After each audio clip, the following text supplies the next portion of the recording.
எல்லாருக்கும் வணக்கம். முதல்ல எல்லாருக்கும் குடியரசு தின நல்வாழ்த்துக்கள். சுதர்ஷன் சொன்ன மாதிரி அப்படி ஒன்றும் பயங்கரமான ஒரு ப்ரெஸ் மீட்டோ அந்த மாதிரிலாம் ஒன்றும் இல்லை. எனக்கு இந்த கூலி ரிலீஸ்க்கு அப்புறம் உங்களை யாரையுமே சந்திக்கல. யூஸ்வலாக ஒரு படம் ரிலீஸ் ஆனதுக்கப்புறம் ஏதோ ஒரு தேங்க்ஸ் மீட்டோ சக்ஸஸ் மீட்டோ இல்லை ஏதோ ஒரு வகையில் சந்திச்சிருவேன். இந்த தடவை சந்திக்க முடியல. கிட்டத்தட்ட ஒரு 6 மாதம் ஆச்சுன்னு நினைக்கிறேன். அந்த நீலம் பண்பாட்டு மையம் போகும்போது அப்பவும் பேசணும்னு நினச்சேன். பட் ஆனால் கொஞ்சம் அவசரமாக போக வேண்டியிருந்ததால் அப்பவும் சரியாக பேச முடியல.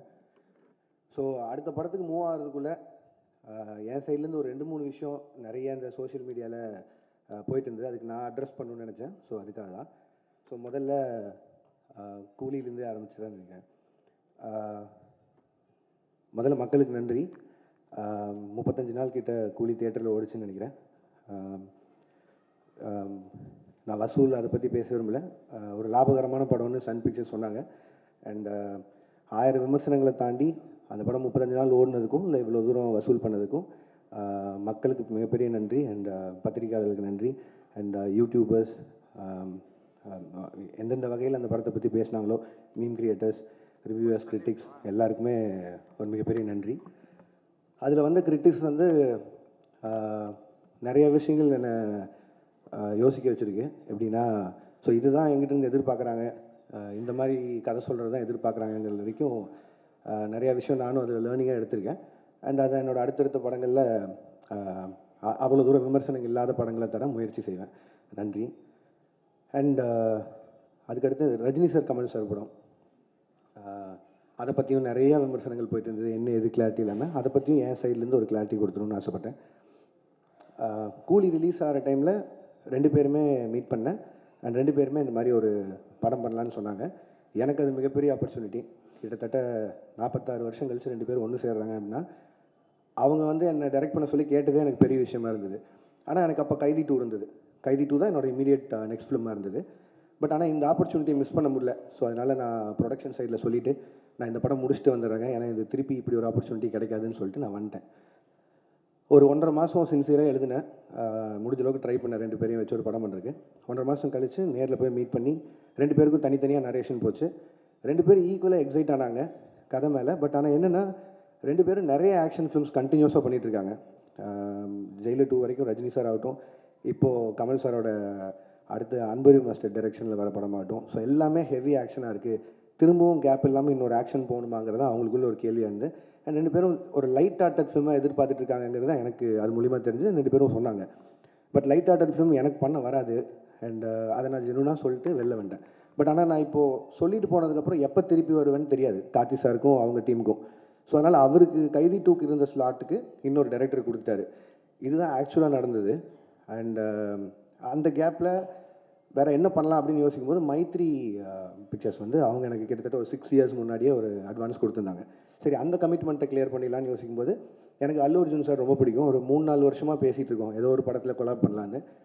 ஸோ இது எல்லாமே சேர்ந்து அமைஞ்சு வந்த மாதிரி இருந்தது. ஸோ இந்த கேப்பை யூஸ் பண்ணி இப்படி ஒரு படம் பண்ணிட்டு வந்துடலான்னு யோசிச்சது தான். அதுவும் நிறையா சம்பளம் கேட்டேன், அதனால கைதி 2 பண்ணல அப்படிலாம் போட்டுருந்தாங்க. அப்படிலாம் இல்லை. சம்பளம்ன்றது உங்களுக்கு தெரியும், மார்க்கெட்டும் ப்ரொடியூசரும் நிர்ணயிக்கிறது தான். நான் எவ்வளோ டிமாண்ட் பண்ணாலும் நம்ம படம் என்ன பண்ணியிருக்கோ அதுக்கு தகுந்த மாதிரி தான் நம்ம சம்பளமும் இருக்கும். ஸோ அந்த ஒரு விஷயம் கிளியர் பண்ணணும்னு நினச்சேன். லாஸ்ட் வீக் அவங்க எல்லோரையும் மீட் பண்ணி பேசிட்டேன். ஸோ என்னோடய அடுத்த படம் கைதி 2வாக தான் இருக்கும். அது ஏன் நான் ரொம்ப சால்ட்டாக சொல்கிறேன்னா, அந்த எல்சியூ இல்லை, எல்சியூ க்ளோஸ் ஆகிடுச்சு அதெல்லாம் போட்டிருந்தாங்க. அது வந்து ஜி ஸ்குவாட் இல்லை. ஜி ஸ்குவாட் க்ளோஸ் பண்ணுறேன்னா நான் க்ளோஸ் பண்ணிடலாம். எல்சியூன்றது வந்து ஃபர்ஸ்ட் ஆஃப் ஆல் அந்த பேரே நான் வைக்கல. அது வந்து ஃபேன்ஸாக அவங்க தியரியில் எல்சியூன்னு ஒரு நாள் சொன்னது, நான் அதை ஃபாலோ பண்ணிருக்கேன். ஸோ அதை டக்குன்னு நான் ஒருத்தன் மட்டும் முடிவு பண்ணி இல்லை எல்சியூவில் படம் வராது அப்படிலாம் சொல்ல முடியாது. கைதி 2 ஆகட்டும், விக்ரம் 2 ஆகட்டும், ரோலெக்ஸ் இண்டிவிஜுவல் ஃபிலிம் ஆகட்டும், இதெல்லாம் என்னோடய கமிட்மெண்ட்ஸ். ஸோ இதை நான் பண்ணாமல் போக முடியாது. இது எல்லாமே என்னோடய கமிட்மெண்ட்ஸ். ஸோ அதனால் எல்சியூ மூடப்படலை, திருப்பி ஓப்பன் ஆகும். இந்த அல்லு அர்ஜுன் சார் படம் முடிச்சோன்னே அது இப்போ தான் ஆக்சுவலி ப்ராப்பராக ஓப்பன் ஆகும்னு நினைக்கிறேன். அண்ட் அதுக்குள்ளே ப்ரொடக்ஷனில் பென்ஸ் இருக்குது, அதுவும் எல்சியூக்குள்ளே தான் வருது. ஸோ ஏதோ ஒரு பாயிண்டில் எல்சியூ சம்மந்தமான படங்கள் வந்துகிட்டே இருக்கும். அண்ட் இதுதான் மொத்த clarity. And Aamir Khan sir படத்தை பற்றியும் சொன்னாங்க. ஆமீர் கான் சாரும் நானும் ஒரு படம் பண்ணுறதா இருந்து இப்பவும் பேசிட்டு தான் இருக்கோம். இத்தனை கமிட்மெண்ட்ஸ் எனக்கு இருக்குது, அவருக்கும் நிறைய கமிட்மெண்ட்ஸ் இருக்குது. ஸோ அது எப்போன்னு தெரில, பட் ஸ்டில் அது பேசிகிட்டு இருக்கோம். அண்ட் அவ்வளோதான். இதுதான் நான் மேஜராக அட்ரஸ் பண்ணணும்னு நினச்சேன். ஏன்னா இதுக்கு நான் ஒரு பாயிண்டில் பதில் சொல்லி ஆகணுன்ட்டே இருந்தது. ஏன்னா ஒரு சைடு 2 சைடில் எல்லா பக்கமும் பேசிட்டே இருக்காங்க. ஸோ என்னோடய சைட்லேருந்து ஒரு கிளாரிட்டி கொடுத்துட்டு நான் அடுத்த படத்துக்கு மூவ் ஆகணுன்ட்டு இருந்தது. ஸோ அதனால தான் இந்த press meet. And thank you so much எல்லோரும் வந்ததுக்கு. உங்களுக்கு ஏதாவது கேள்விகள் இருந்ததுன்னா கேட்கலாம்.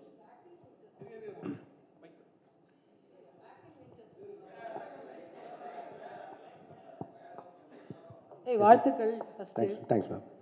ஆக்டிங் வெஞ்சர்ஸ் பற்றி பேசவே இல்லையே. அதான் மேம் இப்போ தான் ஆரம்பிச்சிருக்கு, ஒரு 2 ஸ்கெடியூல் முடிஞ்சிருக்கு. அது அருண் பேசினா நல்லா இருக்கும்னு நினைக்கிறேன், அதனால் நான் பேசணும்னு நினைக்கிறேன்.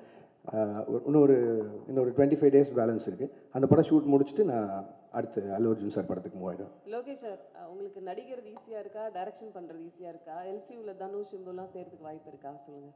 ஏன்னா இவ்வளோ கேள்வி நடிக்கிறது அவ்வளோ ஈஸியாக இல்லைங்க, கஷ்டமாக தான் இருக்குது. எனக்கு தெரிஞ்சு அதான் நான் புதுசாக ஏதாவது கற்றுக்கணும், சும்மா இருக்க டைம் இப்படி ஏதாவது செலவு பண்ணணும்னு சொல்லி பார்த்தது தான். அண்ட் அருணுக்கு எனக்கு கம்ஃபர்ட் இருந்தது, ஃப்ரெண்டு வேறு.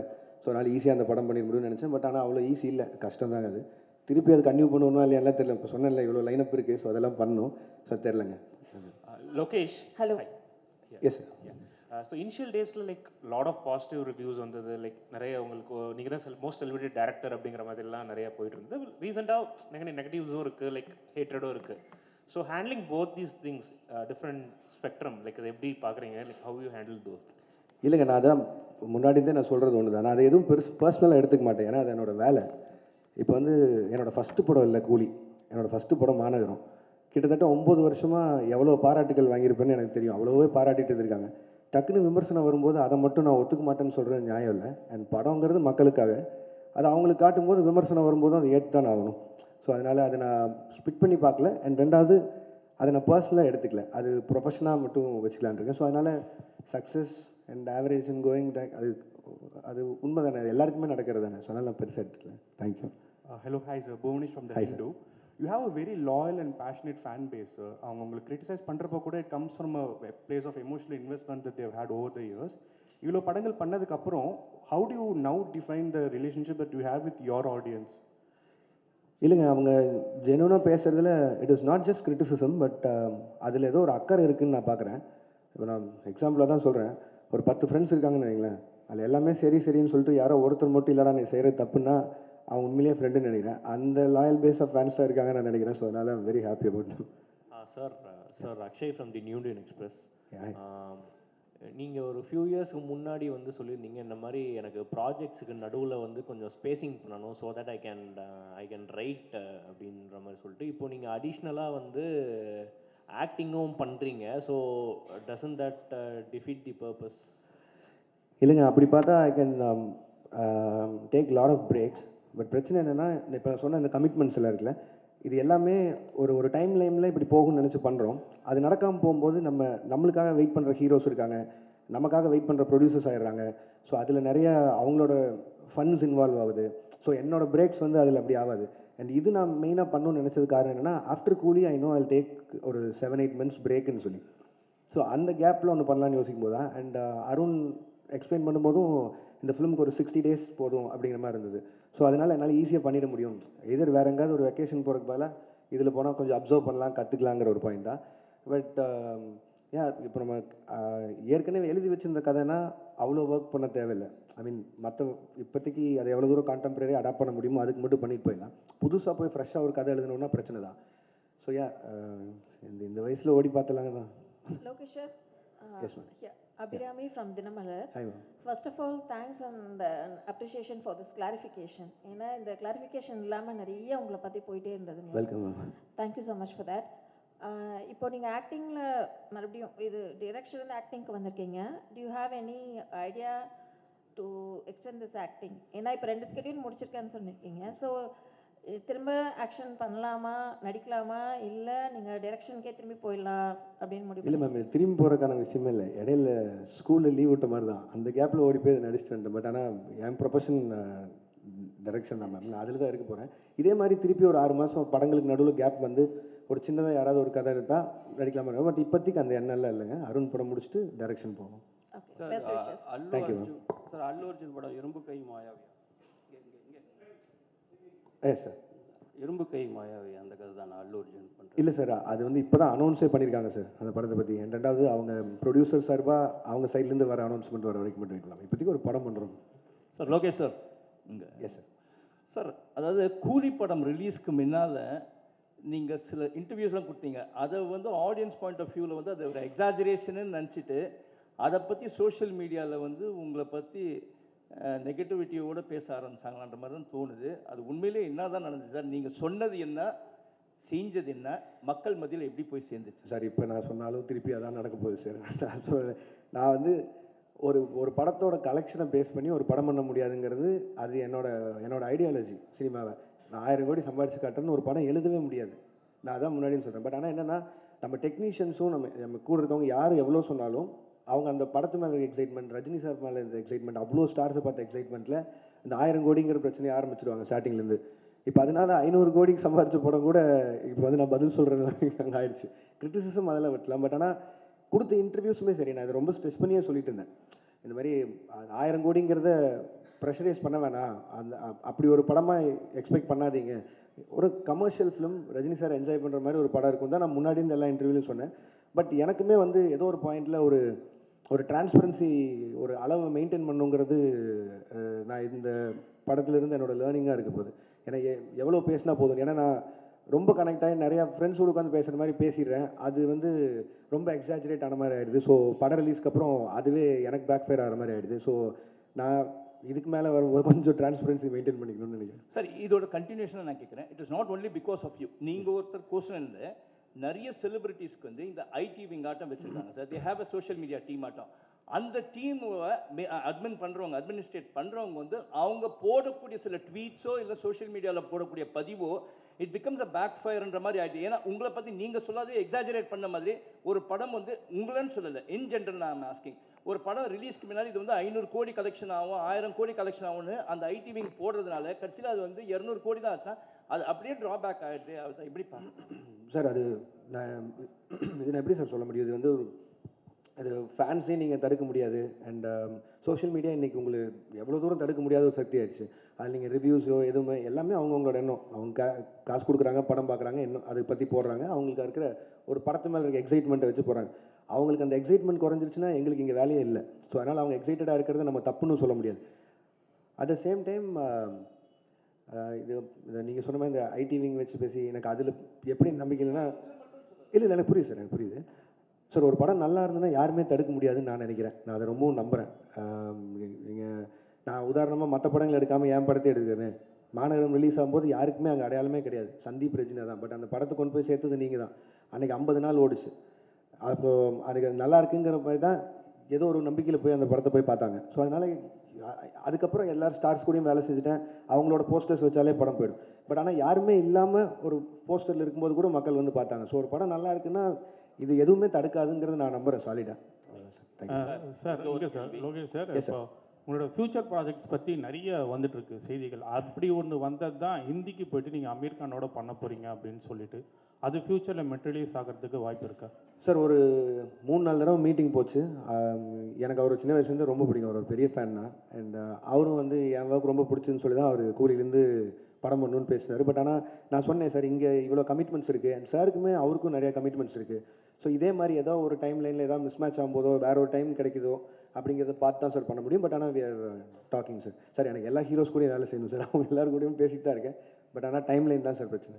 சார் இங்கே ஒரு கேள்வி சார் இங்கே சார் இங்கே சார் நீங்கள் டிசியில் பண்ணிகிட்டு இருக்கிறதா, டிசியில் இப்போ பண்ணிக்கிட்டு இருக்கீங்க. அதேமாரி ஜனநாயகன்லேயும் ரிப்போர்ட்டராக பண்ணிகிட்டு இருக்கீங்க அப்படின்றதும் தகவல் வந்துச்சு. அது நீங்கள் எப்படி பார்க்குறீங்க? அதுக்கப்புறம் 2 கேள்வி ஆரம்பிச்சிடறேன். இந்த சென்சார் இஷ்யூ கூலிலையும் ஏ சர்டிஃபிகேட் வந்திருந்தது, ஜனநாயகன்லையும் அது பாதிக்கப்பட்டிருக்கு. அது எப்படி சார் பார்க்குறீங்க இந்த 2 question?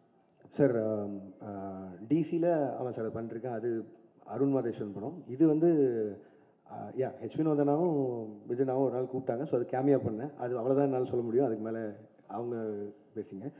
And regarding sensor board, நான் கூலி சொல்லணுன்னா அதுக்கும் நிறைய விமர்சனம் வந்தில்லை. ஏன் ரஜினி சார் ஏ சர்டிஃபிகேட் அப்படின்னு சொல்லி ஏ சர்டிஃபிகேட் வாங்கணும்னு போல. எனக்கு என்ன ஆச்சுன்னா, சென்சார் போர்டில் ஃபர்ஸ்ட் சென்சார் பண்ணி முடிச்சோன்னே தி அட்வைஸ் வித் 35 கட் சொன்னாங்க. அப்புறம் ஒரு 9 மியூட்ஸ் இருந்தது. மியூட்ஸ் கூட ஓகே, எனக்கு பிரச்சனை இல்லைன்னு சொல்லிட்டேன். பட் 35 கட்டுங்கிறது வந்து என்னால் அன்றைக்கி ஏற்றுக்க முடியல. இப்போ படம் ரிலீஸ் ஆனதுக்கப்புறம் ஆல்ரெடி நிறைய இடங்கள் புரியலன்னு சொல்லி சொல்கிறாங்க. மேபி அது ஐல் டேக் த பிளேம். நிறைய இடத்துல நான் புரிய வச்சுருக்கணும். பட் ஆனால் அதையும் மீறி 35 கட் அப்படின்னா அது படமாகவே இருந்திருக்காது. இன்னும் நீங்கள் வந்து ஒரு ஒரு ஒரு கம்ப்ளீட்டட் ஃபிலிம் வித் ஏ சர்டிஃபிகேட்டா இல்லை ஒரு இன்கம்ப்ளீட் ஃபிலிம் வித் யூபிஏ சர்டிஃபிகேட்டாங்கிற மாதிரி தான் இருந்தது. அண்ட் இமீடியட்டாக அது நான் ஒருத்தன் எடுக்க முடியிற கால் இல்லை. ஏன்னா அது எத்தனை கோடி இன்வெஸ்ட் பண்ணியிருக்காங்கன்னு உங்களுக்கு தெரியும். ஸோ நான் ப்ரொடியூசர்கிட்டையும் பேசினேன், ரஜினி சார்கிட்டையும் பேசினேன். அண்ட் எல்லாரும் பேசி முடிவு பண்ணி வி அப்ளை ஃபார் ரீசென்சார். உடனே ரீசென்சார் அப்ளை பண்ணோம். ரீசென்சாரில் அடுத்த பேனல் பார்த்துட்டு திருப்பியும் அதே 35 கட் அட்வைஸ் பண்ணாங்க. பட் அட்வைஸ் பண்ணுறதை தாண்டி ரீசென்சாரில் எனக்கு சொன்னது என்னென்னா, தீமேட்டிக்காகவே இது அதாவது பிணங்களை எரிக்கிறதும் இந்த மாதிரி பண்ணுறதுங்கிறதும் தீமேட்டிக்காகவே எனக்கு இந்த மாதிரி பண்ணணும். அண்ட் எங்களுக்கான ரிலீஸ் டைம் இருக்குது. அண்ட் எனக்கு அந்த படத்தை எந்தையுமே விஷுவலாக கட் பண்ணிட வேணாம். இது எல்லாத்தையும் மனசில் வச்சுட்டு ரஜினி சாரோட அட்வைஸையும் எடுத்துகிட்டு அண்ட் தென் வி டிசைடட். ஏன்னா ஒரு சர்டிஃபிகேட் வந்ததுனால மட்டுமே ஒரு 40-50 கோடி வருமானத்தில் லாஸ் இருக்க மாதிரி இருக்கும். பட் ஆனால் அது சன் பிக்சர்ஸ் எனக்கு கொடுத்த ஃப்ரீடம், ரஜினி சார் எனக்கு கொடுத்த ஃப்ரீடம், லோகேஷ் உங்கள் காலாக இருக்கட்டும், உங்களுக்கு என்ன தோணுதோ பண்ணுங்கன்னு. நான் ஒரு கம்ப்ளீட் ஃபிலிமாக இருக்கணும்னு சொல்லி தான் சர்டிஃபிகேட் கொடுத்துக்கிட்டது. இல்லைனா ஆப்வியஸாக இன்னும் கொஞ்சம் அதிகமாக சம்பாதிக்க போகுதுன்னா நான் வேணான்னு தான் சொல்லியிருப்பேன். பட் இதுதான் ஆக்சுவலி நடந்தது. அண்ட் ரிகார்டிங் ஜனநாயகன் எனக்கு தெரியல, நீங்கள் வினோத நாடு தான் கேட்கணும், நான் சென்சாருக்குள்ளே போகல, அதனால் நான் சொல்ல முடியாது. Thank you sir. எங்கள் கேள்வி, ஒரு இயக்குனராக இருந்து நடிகர்களை இயக்குனதுக்கும் இப்போ நீங்களே வந்து ஒரு நடிகராக மாறினதுக்கும் என்ன வித்தியாசம் தெரியுது? இப்போ உங்களுக்கு வந்து நடிகராக இருக்கிறது சுகமாக இருக்கா? இப்போ தான் உங்கள்கிட்ட நாங்கள் சொன்னேன், ஆனால் உங்களுக்கு தம்ப்நெயில் வேணும். அதுக்காக சுகமாலாம் இல்லை, நான் நல்லா இல்லை, கொஞ்சம் கஷ்டமாக தான் இருக்குது. டைரக்ஷன் நமக்கு தெரிஞ்ச வேலை செய்கிறதுக்கும் தெரியாத வேலை செய்கிறதுக்கும் வித்தியாசம் தான். சார் மீனாட்சி சுந்தரம், உங்கள் படங்களில் நிறைய வன்முறை இருக்குது, வெட்டு குத்து ரத்தம் குரூரெல்லாம் இருக்குது. இது வந்து சமூகத்துக்கு நல்லது இல்லை. லோகேஷ் கனகராஜ் ஒரு மனநல டாக்டர் கூட பார்க்கணும் அளவுக்கு உச்சமாக கமெண்ட் வந்தது. அதை பற்றி என்ன நினைக்கிங்க? ஒன்று. ரெண்டாவது, ஜனநாயகன் நீங்கள் மலேசியாலாம் போய் விஜய் சாருக்கு நிறைய சப்போர்ட் பண்ணீங்க, சினிமா வாழ்க்கைக்கு அண்ணன் நீங்கள். அடுத்து இந்த ஏப்ரல் மே பிரச்சாரத்துக்காக போவீங்களா? அந்த வகையிலையும் சப்போர்ட் இருக்குமா? காலையில் நேரம் ஏன்னா சொல்லுங்கள். இல்லை, நான் அந்த வன்முறை இது வந்து ஆனால் இப்போ நான் வந்து ஒரு சினிமா டைரக்டர் ஆகணும்னு நினச்சி வரும்போது, நான் சின்ன வயசுலேருந்து என்ன படங்கள் பார்த்து வந்தேனோ நான் ஒரு ஆக்ஷன் ஃபிலிம் டைரக்டர் ஆகணும்னு தான் வந்தேன். நான் தேவர் மகன் விருமாண்டியெல்லாம் பார்த்து தான் வந்தேன். நான் மனநல மருத்துவமனைக்கெலாம் போகல, நான் டைரக்டர் ஆகணும்னு முடிவு பண்ணி தான் இங்கே வந்தேன். அண்ட் இப்போ அதையும் தாண்டி இப்போது கில்பில் ஆகட்டும், வெளிநாட்டு படங்கள் பார்த்தா அதுக்கும் ஆஸ்கர்லாம் கிடைக்குது, அதாவது ஆக்ஷன் படங்களுக்கு. ஸோ இப்போ நம்ம இந்த இந்த இந்த ஜென்ரேஷனில் இருக்கவங்க எல்லாருமே கம்பேர் பண்ணுறதே வந்து கேம் ஆஃப் த்ரோன்ஸ் பார்க்குறாங்க, பிரேக்கிங் பேட், டெக்ஸ்டர் எல்லாத்தையும் பார்த்துறாங்க. நான் சொல்ல இதுவே 10 வருஷம் ஆயிடுச்சு இதெல்லாம் வந்து. அப்போ என்னென்னா அவங்க ஆன் பார் நாங்கள் பார்க்குற இந்த வெப் சீரிஸ் அளவுக்கு இருக்கா அப்படிங்கிறதா கம்பேரிசன் வைக்கிறாங்க. அதுக்காக வைலன்ஸ் பண்ணி ஒரு படத்தை பண்ணுறது மட்டும்தான் ஹாலிவுட் லெவலுக்கு கம்பேர் பண்ணுறது நான் சொல்ல, அதையும் காரணமாக வைக்கிறாங்க. ஒரு 2.5 மணி நேரம் நீங்கள் தேட்டருக்குள்ளே வந்ததுக்கு நான் உங்களை என்கேஜாக வச்சுக்கணும்னு நினைக்கிறதே எனக்கு அவ்வளோ பெரிய சேலஞ்சாக இருக்குது. இதில் இந்த சோகால்டு வயலன்ஸ், நான் வயலன்ஸ்னே சொல்ல விரும்புகிறேன், அது ஒரு ஆக்ஷன் படம். எப்படி ஜாக்கி சானை பார்த்தோம், எப்படி ப்ரூஸ்லி பார்த்தோம், அர்னால்டை பார்த்தோம், அப்படிலாம் பார்த்து தான் வந்தோம். அதுக்கப்புறமா ரஜினி சார் பார்த்தோம், நம்ம ஊர்லேயே கமல் சார் பார்த்தோம், எல்லா ஆக்ஷனும் விஜயகாந்த் சாரோட ஒன்று தேட்டரில் விடாமல் பார்த்தோம். இதெல்லாம் தான் ஒரு ஆக்ஷன் டைரக்டர் ஆகணும்னு மாற்றுறது. இது எப்படின்னா, இப்போ வந்து ஏதோ ஒரு பக்கம் பார்த்துட்டு இந்த மாதிரி நீங்கள் சொன்ன மாதிரி இன்ஃப்ளூயன்ஸாக இப்படி பண்ணுறாங்க அப்படின்னா, அது அவ்வளோ ஈஸியாக அப்படி சொல்லிட்டு கடந்து போகிற விஷயம் இல்லைல்லண்ணே. ஒரு தப்பு நடக்குது, அதுக்கு இந்த டைரக்டரோட படம் தான் காரணம்னு சொல்லிட்டா அது அவ்வளோ ஈஸி இல்லைல்லண்ணே. இப்போ எனக்கு ஒரு பொறுப்பு இருக்கணும்னு சொல்கிறீங்களே, இருக்குது, சமூக பொறுப்பு இருக்குது, ஓகே, நான் வயலன்ஸ் கம்மியாக, பார்க்குறவங்களுக்கும் அந்த பொறுப்பு இருக்கணும்லண்ணே. அப்புறம் எதுக்குன்னு படிக்கிறோம், எதுக்கு இத்தனை பேர் அப்பா அம்மா வளர்த்து எவ்வளோ பேர்கிட்ட அட்வைஸ் கேட்குறோம், எல்லாருமே இருக்குல்ல. ஸோ அது ஈஸியாக கடந்து போகிற விஷயமே இல்லைன்றேன். அதையும் மீறி உங்களை ஒரு சினிமா ஒரு 2.5 மணி நேரம் பொழுதுபோக்கு படம் உங்களை மாற்றுதுன்னா மனசார நம்ம எவ்வளோ வீக்காக இருக்கும். அப்போ நாளைக்கு எதில் வேணாலும் இன்ஃப்ளூயன்ஸ் ஆகும்ல, அது நம்ம தானே, நம்ம கையில் தானே இருக்குது. அதுக்கு அதை காரணம் காட்டிடக்கூடாதுன்னு சொல்கிறேன். 2 சைடும் பொறுப்பாக இருக்கணும்னு தான் நான் சொல்கிறேன். லோகேஷ் பிரச்சாரம் தான் இல்லைண்ணே, அரசியலுக்கு எனக்கு என்னென்ன சம்பந்தம். அண்ணா ஒரு இப்போ தேவதாஸ் படம் பண்ணுறீங்க, தேவதாஸில் இந்த கெட்டப் தானா? ஏன்னா தேவதாஸ்னாவே தாடி வச்சுன்னு தான் வரணுமா? அதில் லோகேஷ் கனகராஜ் வந்து அது மாதிரி மென்ஷன் பண்ணுறாங்களா? அதுக்கப்புறம் வந்து நீங்கள் நடிக்க போகிறேன்னு சொன்ன பிறகு எந்தெந்த ஆக்டர் வந்து உங்களை வந்து நடிக்காத நீ டைரக்டே பண்ணுன்னு சொன்னாங்க? ரஜினி சார், கமல் சார் என்ன சொன்னாங்க? இல்லைண்ணே, இந்த ஃபஸ்ட்டுக்கு லைன் ஆஃப் கேள்விக்கு வந்து அருண் தான் பதில் சொல்லணும். தேவதாஸ் தாடி வச்சிருக்கணுமா வச்சிருக்கக்கூடாதா அதெல்லாமே அவன் தான் பதில் சொல்லணும். இது வந்து அவன் இப்படி வர சொன்னான், அதனால நான் இப்படி நடிச்சிருக்கேன், அவள் தான் என்னால் பதில் சொல்ல முடியும். அண்ட் இல்லைண்ணா, நான் ரஜினி சார்கிட்ட போகிறதுக்கு முன்னாடி அவர் தெரியும் நான் நடிக்கிறேன். நான் இப்போ கூலியிலேருந்து வரும்போது அவர் வாழ்த்துக்கள் தான் சொன்னார், கமல் சார் வாழ்த்துக்கள் தான் சொன்னார். அண்ட் நான் விஜயநாட்ட பேசினேன், அவர் வாழ்த்துக்கள் சொன்னார். அண்ட் சேது நான் மீட் பண்ணும்போது பேசினேன். அவள் தான் யார் யார் அன்றைக்கி பார்க்குறோமோ அது மட்டும் தான் மீட் பண்ணி பேசணும்.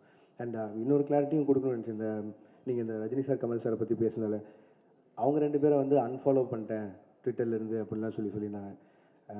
அவங்க 2 பேரும் எந்த இடத்துல இருக்காங்க, நான் அவங்க கூட ஒர்க் பண்ணதையே ஒரு பாக்கியமாக நினச்சிட்டு இருக்கேன். நான் ஒரு ஊர்லேருந்து வந்து 2 பேரையும் டைரக்ட் பண்ணிட்டேங்கிறத. ஒரு 2 வருஷத்துக்கு முன்னாடி ஸ்க்ரால் பண்ணும்போது லைக் போட்டதுக்கே நான் எவ்வளோ பதில் சொல்கிறேன், தெரியாமல் லைக் பண்ணதுக்கு எவ்வளோ பதில் சொல்கிறதுன்னு எனக்கு தெரியும். இன்றைக்கி தேதிக்கு அப்படி யாராவது அன்ஃபாலோ பண்ணிட முடியுமா, இல்லை அது எப்படி பாசிபிளாக இருக்கும்? அது ஏன் நான் சொல்கிறேன்னா, இப்போ எங்கள் அம்மாக்கெல்லாம் வந்து ட்விட்டர்னு என்னென்னு தெரியாது, ஃபாலோ அன்ஃபாலோன்னு என்னென்னு தெரியாது. ஆனால் அவங்க எனக்கு ஃபோன் பண்ணி ஏன்டா Kamal sorry Rajini sorry unfollow பண்ணுறேன்னு கேட்குறாங்க. ஏன்னா நான் சொல்கிறது கூட நம்ப மாட்டாங்க, நீங்கள் சொல்கிறது தான் நம்புகிறாங்க. அதனால தான் நான் சொல்லிட்டுருக்கேன். அந்த மாதிரி அன்ஃபாலோ பண்ணுறதோ அப்படி எதுவும் இல்லை.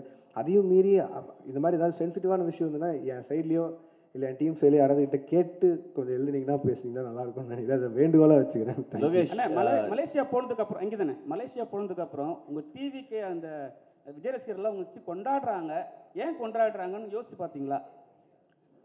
இல்லை புரியல, என்ன சொல்லுங்க.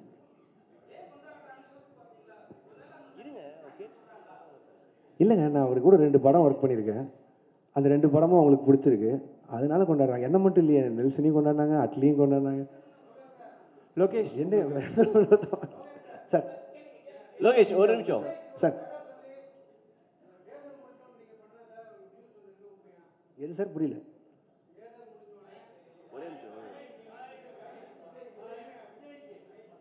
இல்லை சார், அப்படியெல்லாம் எதுவும் நடக்கல சார். இல்லை லோகேஷ் ஒரே யா நீங்கள் அல்லு அர்ஜுனை வச்சு அட்லியும் பண்ணுறாரு, அல்லு அர்ஜுனை வச்சு இப்போ நீங்கள் லோகேஷ் கனகராஜும் பண்ண போகிறாரு. ஸோ 2 பேருக்கும் உள்ள அந்த காம்பினேஷனில் ஒரு ஹெல்த்தியான ஒரு காம்படிஷன் இருக்குமா? யார் பெஸ்ட்டாக பண்ணுறது அல்லது யார் படத்தை பீட் பண்ணுறது அப்படின்னு சொல்லிட்டு? இல்லைங்க, 2 பேருமே எங்களோட அடையாளம் தமிழ் இண்டஸ்ட்ரி. ஸோ முடிஞ்ச அளவுக்கு இங்கே இருக்கிற இண்டஸ்ட்ரியை எவ்வளோ தூரம் மேலே கொண்டு போகிறோங்கிறது ஐடியா. அது அட்லீஸ்ட் சைடில் அவர் ட்ரை பண்ணுறாரு, என் சைடில் நான் ட்ரை பண்ணுறேன். 2 பேரும் ஃப்ரெண்ட்ஸ் தான். ஸோ அதனால் யார் படம் ஜெயிச்சாலும் அதிகமாக சம்பாதிச்சாலும் சந்தோஷம் தான். ஸோ தமிழ் இண்டஸ்ட்ரியிலேருந்து தானே போகுது. 2 பேருக்குமே லோகேஷ் உங்களுக்கு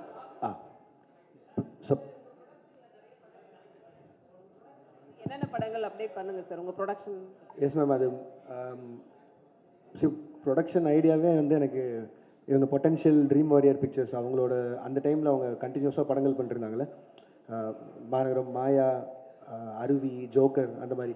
ஸோ அது மாதிரியான ஒரு சின்ன பட்ஜெட்டில் படங்கள் பண்ணுங்கிறது ஆசை. இப்போதைக்கு மிஸ்டர் பாரத்னு சொல்லிட்டு நிரஞ்சன் டைரக்டர் அவர் எடுத்த படம், அது முடிஞ்சிச்சு, போஸ்ட் ப்ரொடக்ஷனில் இருக்குது, ரிலீஸ்க்கு தயாராகிட்டு இருக்கு. ரத்னகுமார் டைரக்ட் பண்ணுற படம் 29ன்னு சொல்லி, அது நானும் Karthik Subbaraj sir, Karthik Santhanam, Stone Bench அவங்களும் சேர்ந்து தயாரிக்கிறோம். அந்த படமும் ஷூட்டிங் முடிஞ்சிச்சு, அது போஸ்ட் ப்ரொடக்ஷன் ரெடி ஆகிட்டு இருக்கு. அண்ட் பாக்கியராஜ் கண்ணன் டைரக்ட் பண்ணுற படத்தில் வந்து பென்ஸ், அது ஷூட் போயிட்டுருக்கு. அது எனக்கு தெரிஞ்சு பெரிய படம், அதனால் அது கொஞ்சம் இன்னும் கொஞ்சம் நிறையா ஷூட் போகும்னு நினைக்கிறேன்.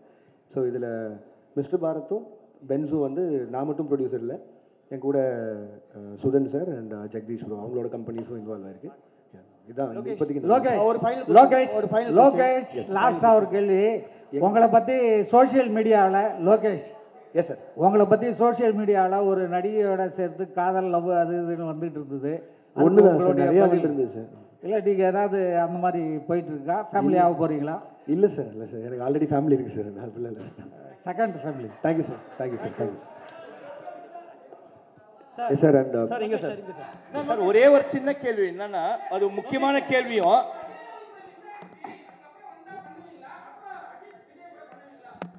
என்னங்க ஏங்க பண்ண மாட்டேன்னு சொல்ல போகிறேன், பண்ணதாங்க போகிறேன். லோகேஷ் ப்ரோ இல்லைங்க, அது மிஸ் ஆகிறது தாண்டியில் என்னால் அப்படி இல்லை. ஒரு அவங்க நான் ஆக்ஷன் படம் பண்ணணும்னு நினச்சேன், பட் ஆனால் அவங்க ஒரு லைட் ஹார்ட்டட் படம் கேட்டாங்க, என்னால் பண்ண வேண்டியது அது அந்த டைமில் இல்லை. கண்டிப்பாக வேறு யாராவது பண்ணுவாங்கன்னு நினைக்கிறேன். லோகேஷ் ப்ரோ மக்கள் மத்தியில் பேசப்படுற ஒரே ஒரு விஷயம் என்னன்னா, எஸ் சார், இப்போ சமீப காலமாக வரக்கூடிய படங்களில் இருக்க இயக்குனர்கள் இன்க்ளூடிங் லோகேஷ் கனகராஜ் ஓட படங்களில் வந்து ட்ரக் அப்யூஸ் நிறைய இருக்குது, போதை கலாச்சாரத்துக்கு முக்கியத்துவம் கொடுக்கறதா சொல்லி பரவலான பேச்சு சார். இது நிறைய டாக்டர்ஸ் பேசியிருக்காங்க, அதை பற்றி மக்கள் நிறைய பேர் சொல்கிறாங்க. இதை பற்றி உங்களோட கருத்து என்ன? அதே மாதிரி இந்த மாதிரி ட்ரக் யூசேஜை வந்து படத்தில் வந்து பிக்சரைஸ் பண்ணுறது நல்லதா?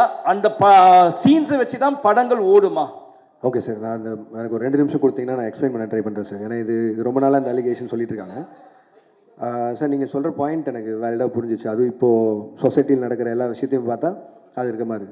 பட் ஆனால் நல்லா நோட் பண்ணி பாருங்கள் சார், நான் பண்ண எல்லா படங்கள்லையுமே ட்ரக்கு வந்து இப்படி எடுத்துக்கிட்டால் இந்த மாதிரி ஆயிடலாம், சந்தோஷமாக இருக்கலாம் அப்படின்னு நான் சொல்கிறேன். எங்கேயுமே நான் சொல்ல சார். நான் கமர்ஷியல் படமே பண்ணாலும் அதில் நான் எனக்குன்னு ஒரு சொசைட்டி கன்சர்ன் இருக்குது சார். அதை மீறி நான் பண்ணதில்லை. நீங்கள் மாநகரம் எடுத்துட்டிங்கன்னா அதில் கடைசியில் அவர் சொல்லுவார், மனுஷங்க செய்கிற தப்புக்கு ஊரை கொத்த சொல்லி எந்த தப்பும் இல்லைன்னு. கைதி எடுத்துட்டிங்கன்னா கார்த்தி சாரும் சரி, மரியம் ஜார்ஜ் சாரும் சரி, கடைசியில் இது எத்தனையும் எரிச்சு தாண்டா போவோம், இந்த நாயினால தான் உருப்படாமல் போகுதுங்கிற ஒரு வார்த்தையை சொல்லி தான் அதை மொத்தம் எரிப்பாங்க. நீங்கள் மாஸ்டரில் எடுத்துட்டிங்கனாலும் நான் இதே தான் சொல்லியிருப்பேன். அது எப்படி 18 வயசு கீழே இந்த உனக்கு ஆகல நீ தேட்டருக்குள்ளே போகாதுன்னு சொல்கிற முடியுதோ, எப்படி வந்து சாராயமும் பீடியும் அவன் கையில் கிடைக்குதுன்னு. கமல் சாரை வச்சு இந்த ட்ரக் ஃப்ரீ சொசைட்டிக்கான மரியாதை என்ன, அது இப்படி ஆச்சுன்னா என்ன ஆகுங்கிறத அவங்க வச்சு சொல்லியிருக்கேன். இது என்னென்னா, எனக்கு கிடைச்ச ஹீரோஸ் மூலிமா எவ்வளோ தூரம் உறக்க அதை சொல்ல முடியுமோ அதை நான் சொல்லிகிட்டே தான் இருக்கேன். அதை நீங்கள் சொல்லணுன்னா ஒரு பாயிண்டில் இவ்வளோ ட்ரக்ஸ் இருக்குங்க. நான் கைதி படம் முடிக்கும்போது முதல்ல 900 கோடிக்கு ட்ரக்ஸ் மாட்டுமான்னு சொல்லியிருந்தாங்க. நான் ஷூட்டிங்கில் இருக்கும்போதே 20,000 கோடிக்கு ஒரு ஊரில் மாட்டுச்சு. ஸோ இது வந்து எதுவுமே நான் சொல்லி தரல. 20,000 கோடி நான் சொன்னது 900 கோடி தான் சொல்லியிருந்தேன். அப்படி பார்த்தாலும் கம்மி ரேஷியோவில் தான் சொல்லியிருந்தேன். இது இந்த சொசைட்டியே எவ்வளோ கஷ்டப்படுதுன்னு சொல்கிறேன் சார். இது மட்டும் இல்லை சார், என் சைடில் இதுக்கு நான் தான் பேசி ஆகணும். வெறுமனே இப்படி சொல்லிட்டு போயிடலாம், கமர்ஷியலாக வந்துட்டான் ட்ரக்ஸை வச்சு படம் பண்ணிட்டான் இல்லை சார். எவ்வளோ தூரம் சே நோ டு ட்ரக்ஸ் கேம்பெயினுக்கு நான் சப்போர்ட் பண்ணிட்டு இருக்கேன்னு எனக்கு தான் தெரியும். என் சைடில் அவ்வளோ கேம்பெயின்ஸ் நடந்துட்டுருக்கு. ஒவ்வொரு காலேஜாக போய் இது ப்ரொபகண்டா மாதிரியே பண்ணிகிட்ருக்கேன். ஒரு 15,000 ஸ்டூடெண்ட்ஸை ட்ரக்ஸை தொட மாட்டேன்னு பிளட்ஜ் எடுக்க வச்சுருக்கேன். கோயம்புத்தூர் கமிஷனர்கிட்ட சே நோ டு ட்ரக்ஸ்ன்னு சொல்லி அந்த தலைப்பில் ஷார்ட் ஃபிலிம்ஸ் பண்ண வச்சு, கோயம்புத்தூர் இருக்க எல்லா காலேஜையும் மொத்தமாக வச்சு ஒரு 60 ஷார்ட் ஃபிலிம்ஸ் வந்து அதில் யார் ஃபஸ்ட்டு வராங்களோ அவனை என் அசிஸ்டண்ட்டாக சேர்த்துறேன்னு சொல்லியிருக்கேன். அவன் தான் இப்போ என் அசிஸ்டண்ட். ஸோ இது எல்லாமே என் சைட்லேருந்து நான் பண்ணிகிட்டு இருக்கேன் சார். இது வெறும் ஜஸ்ட் ஒரு சினிமாக்காக பண்ணணும் இல்லை, இது சொல்லணுன்னு இருந்தது சொன்னேன். அண்ட் இப்போவும் நான் சொல்கிறேன், பெரிய ஹீரோஸை வச்சு சே நோ டு ட்ரக்ஸ்ன்னு சொல்கிறது நான் அது ஒரு கன்சர்ன், அது நான் சொல்லி தான் ஆகணும்னு நினச்சிருக்கேன். எஸ் சொல்ல நோ சொல்லியிருக்கேன். அதை எல்லோரும் உறக்க சொல்கிறாங்க, ஹீரோஸும் சேர்த்து. இந்த எல்சியூ உருவானதும் அதுதான். இதில் திட்டவட்டமாக கமல் சார் சொன்ன மாதிரி தான், ட்ரக்ஸு இந்த சொசைட்டிக்குள்ளே வேணான்னு தீவிரமாக இருக்கிற தீவிரவாதின்னு அவர் சொல்லியிருப்பார்ல, அதை தான் நானும் கமர்ஷியல் ஃபார்மேட்டில் சொல்ல ட்ரை பண்ணுறேன். பட் ஆனால் நான் என்ன சொன்னாலும் நல்லதை கேட்கவே மாட்டோம், நான் கெட்டதை மட்டும்தான் பார்ப்போன்னு சொல்லிட்டு தான் நானும் என்ன தான் சார் பண்ண முடியும். மேபி நான் பண்ணாமல் விட்டுறேன், அதனால பண்ணாமல் விட்டா சொசைட்டி மாறிடும்னா அது குட் தான், நான் அது பண்ண போகிறது. Thank you sir. சார் இன்வைட் அழைச்சிட்டு எல்லோரும் வந்ததுக்கு ரொம்ப நன்றி sir. And with your wishes and blessings என்னோட அடுத்த படத்துக்கு மூவ் ஆகிறேன். Thank you sir. Thank you so much sir. Thank you sir.